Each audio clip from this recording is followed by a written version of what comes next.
오늘 우리에게 있는 세 번째 특권, 정말 이것은 특권입니다. 그런데도 불구하고 많은 그리스도인들이 이 특권을 무시하거나 혹은 소홀히 여기거나 없는 줄로 여기고 사용하지 못하는 귀한 하나님의 선물이에요. 그 선물이 뭐냐면 성령 하나님이세요. 예수님이 이제 제자들을 떠나시려는 상황이에요. 다시 말하면 아버지께로 돌아가는 시간이에요. 그러니까 죽으셔야 한다는 말이에요. 예수님이 죽으시는 그 문제 때문에 제자들이 근심에 빠지기 시작했어요. 제자들은 근심하는데 예수님은 뭐라 그러냐면 내가 너희를 떠나는 게 너희에게 유익하다 이렇게 말해요. 지금 제자들은 예수님이 떠나기를 원해요? 떠나지 않기를 원해요? 떠나지 않기를 원해요. 근데 예수님이 이렇게 말씀하세요. 떠나는 게 유익이라는 거예요.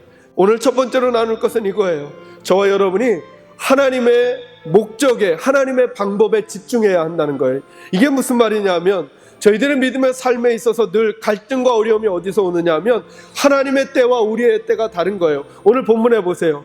제자들이 생각하는 때가 달라요. 예수님은 지금 떠나면 안 된다는 거예요.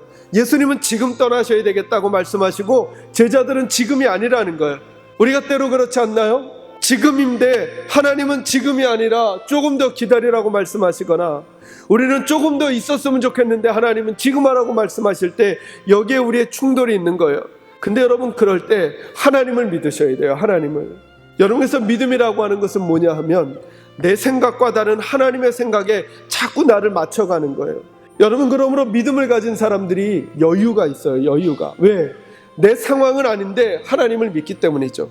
믿는 구석이 없으면 내가 다 해결해야 되니까 조급하죠. 분주하죠. 마음 둘 수가 없죠. 염려가 되죠. 걱정이 되죠. 그런데 믿는 구석이 있는 거예요. 그럼요 하나님이 우리와 함께 하실 거거든요. 그러니 다시 마음에 담대함을 가지시고 믿음의 여유로 하나님 앞에서 살아가는 여러분이 되시기를 주님의 이름으로 축원합니다. 두 번째로 기억할 것은 이것입니다. 보혜사는 무슨 뜻이냐면 우리를 돕는 자를 가리켜요. 우리를 도우시는 분, 우리를 인도하시는 분, 이게 보혜사거든요. 이 보혜사는 어떻게 해야만 오는 거예요? 예수님이 떠나가야만 오는 거예요. 여러분 너무나 소중한 예수님이 제자들을 떠나가셔야만 그분이 오세요. 그러니까 그만큼 이분이 중요한 거예요. 성령 하나님이. 성령 하나님을 너희에게 주사 어떻게 하신다고요? 영원토록 우리에게 있게 하겠다는 거예요. 그래서 예수 믿는 우리에게 성령 하나님이 오시면 이제 떠나가지 않아요. 영원토록 계셔요. 영원토록. 이게 십자가의 은혜예요. 이게 여러분과 제가 절대로 우리 자녀를 버릴 수 없는 것처럼 성령 하나님 우리를 떠나지 않으신다니까요. 이게 말씀의 약속. 영원토록 떠나지 않는다. 성령 하나님이 나를 떠나지 아니할 것이라는 사실을 모르는 분들은 마치 내게 성령이 없는 것처럼 살아요. 성령 하나님이 나를 돕지 않는 것처럼 살아요. 왜요? 그분이 계신 걸 모르니까. 말씀이 우리에게 약속하세요. 예수를 영접하는 그 순간 우리 안에 성령님이 계시대요. 그럼 이 성령님을 이제 초대하시면 되는 거예요.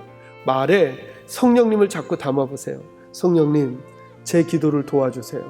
성령님, 성경을 읽는데 도와주세요. 성령님, 제가 자녀에게 교육하려고 하는데 도와주세요. 성령님, 제 사업을 도와주세요. 성령님, 저와 함께 해주세요. 성령님, 제가 아픈데 제게 은혜 베풀어 주세요. 저는 여러분이 그 성령 하나님의 도움을 받으며 살아가기를 주의 이름으로 축원합니다. 세 번째로 기억할 것은 이 성령 하나님이 하나님의 영이라는 사실이에요. 하나님의 영. 성령 하나님은 하나님의 영이세요. 하나님의 영. 하나님의 영이라 하나님의 말씀에 맞게 역사하세요. 말씀에 맞게. 이렇게 말씀하시잖아요. 스스로 말하지 아니하신다. 스스로.